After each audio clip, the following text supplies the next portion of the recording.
Today, I want to talk about 4 toxic habits that can make people lose respect for you. These aren't just harmless quirks. They're behaviors that can seriously undermine your reputation and damage your relationships.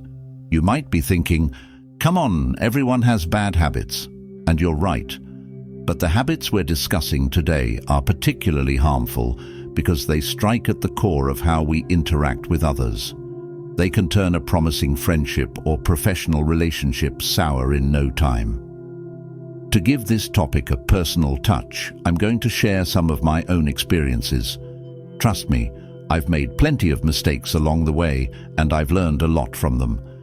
These stories are a bit raw and honest, but I believe sharing them will help us all grow. By recognizing and overcoming these habits, we can start living a life full of dignity and respect. We'll be drawing on the teachings of Stoicism, an ancient philosophy that offers timeless advice for living a virtuous and fulfilling life.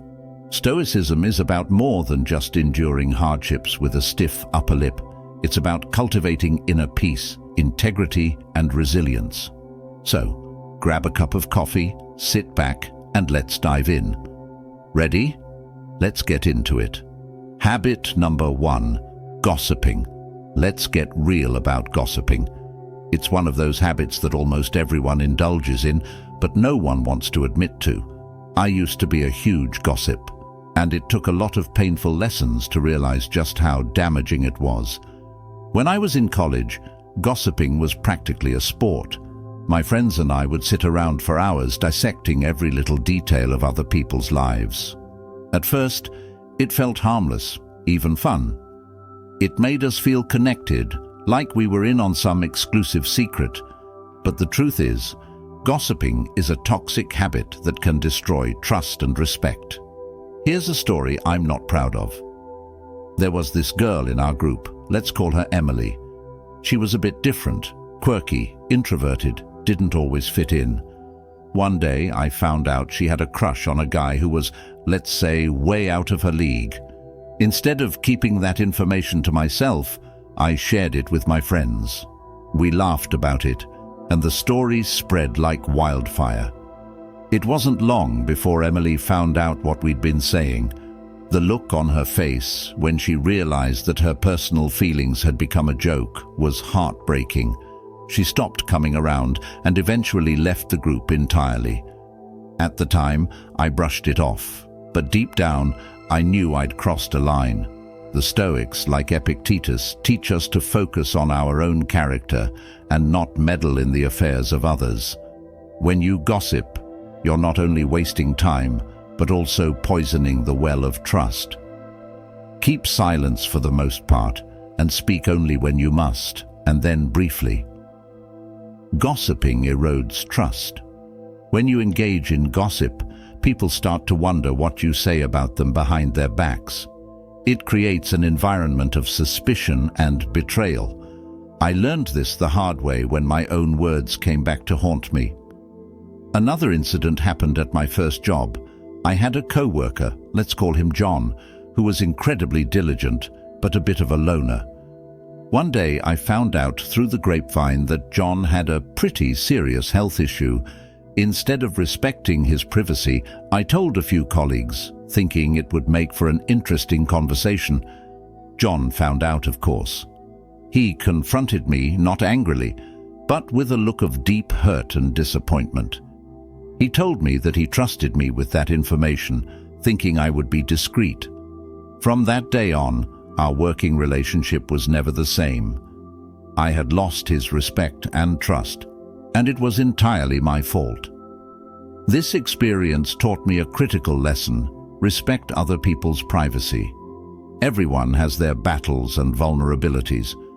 By turning someone's personal life into fodder for conversation, you not only disrespect them, but also reveal a lack of integrity in yourself. The Stoics believed in uplifting and constructive conversations.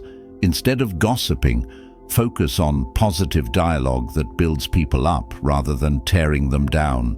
One incident really opened my eyes. My close friend Sarah was throwing a birthday party. She had gone all out, planning for weeks and organizing every detail. I promised I'd be there, but on the day of the party I got caught up in something else and decided not to go.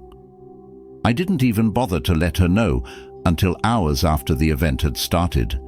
When I finally called her, I could hear the disappointment in her voice. She didn't say much, but I knew I'd let her down. Our friendship was never quite the same after that. She stopped inviting me to things, and we drifted apart. Being unreliable tells people that your word means nothing. If you say you'll do something, do it. If you promise to be somewhere, be there. It's about showing respect for other people's time and effort. Another example is from my professional life. Early in my career, I had a habit of overcommitting and under-delivering.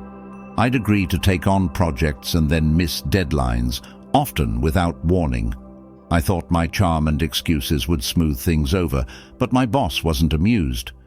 During a performance review, she laid it out bluntly. "Your work is good when you do it, but your lack of reliability is a problem.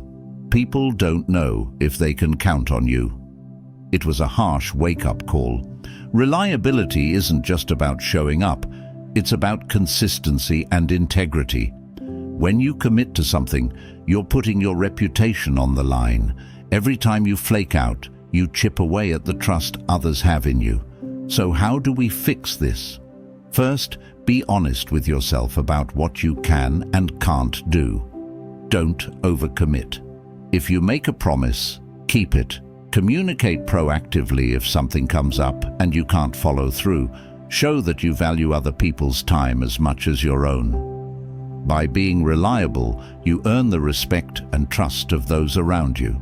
It's a simple but powerful way to strengthen your relationships and build a solid reputation.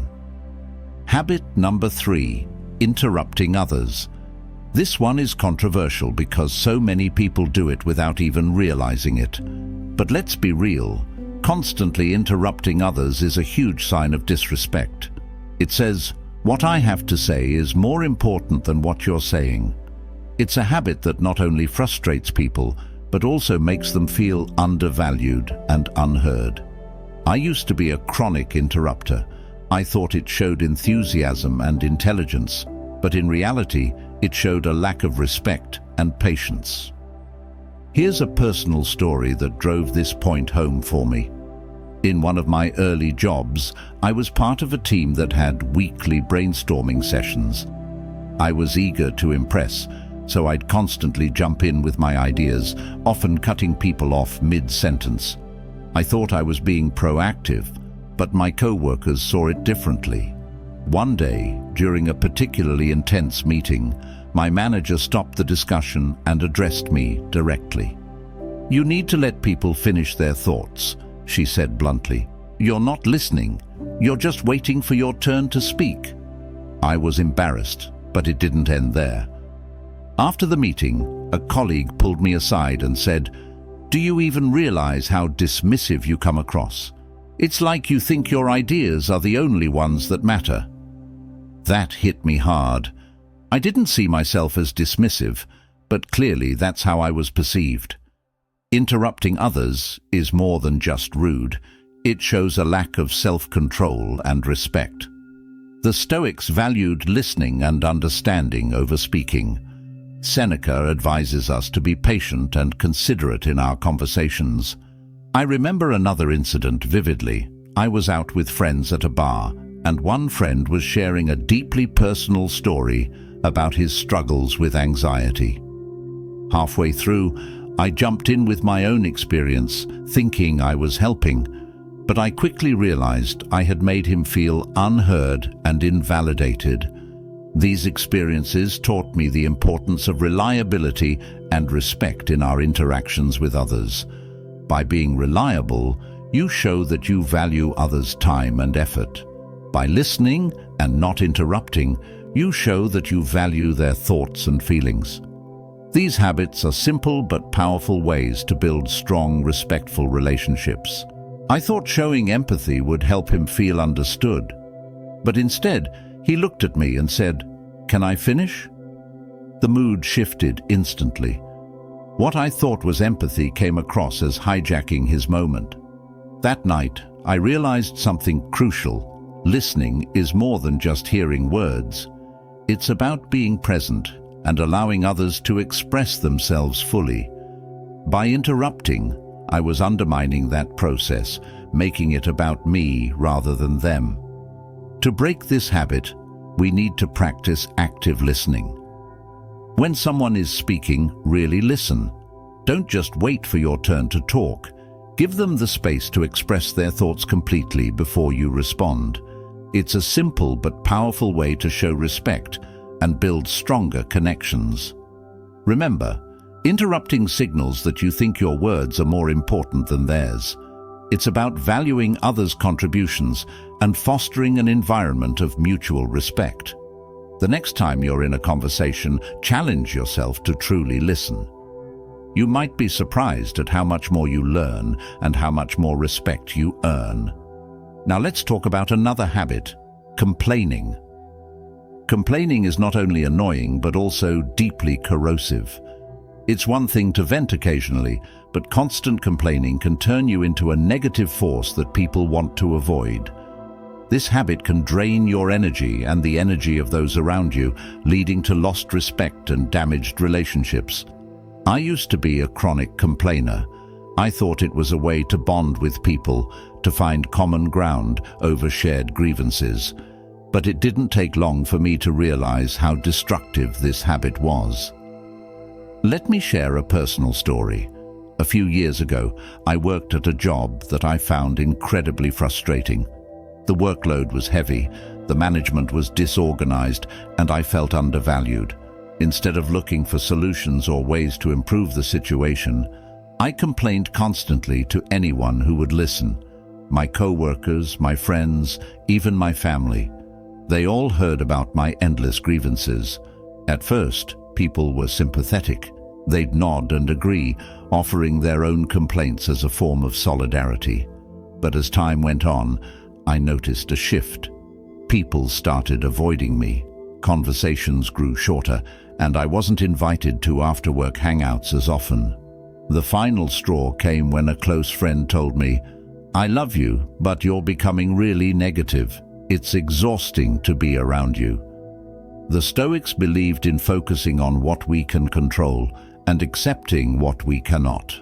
Complaining constantly keeps you fixated on the negative, which not only affects your mindset, but also how others perceive you. It's a sign that you're more focused on problems than solutions, which is not an attractive quality. Another experience that drove this home was during a group project in college. One of my teammates, let's call him Mike, was a relentless complainer. Every meeting, he'd go on about how unfair the workload was, how incompetent the professor was, and how pointless the project seemed. His negativity was contagious, and soon the entire team's morale plummeted. We were all fed up and just wanted to get the project over with rather than putting in our best effort. Seeing this from another perspective was eye-opening.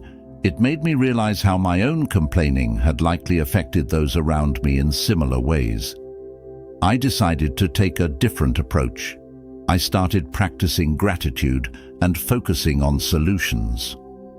Instead of complaining about my job, I began identifying specific issues and looking for ways to address them. If I felt undervalued, I sought feedback on how I could improve and made a case for a raise. When management was disorganized, I took the initiative to streamline processes within my control. It wasn't easy, and it didn't change overnight, but the results were significant. People noticed my shift in attitude. My relationships improved, and I started earning back the respect I'd lost.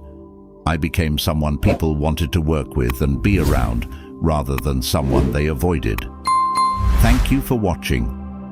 If you found this video helpful, hit that like button, subscribe, and share it with someone who might need to hear this.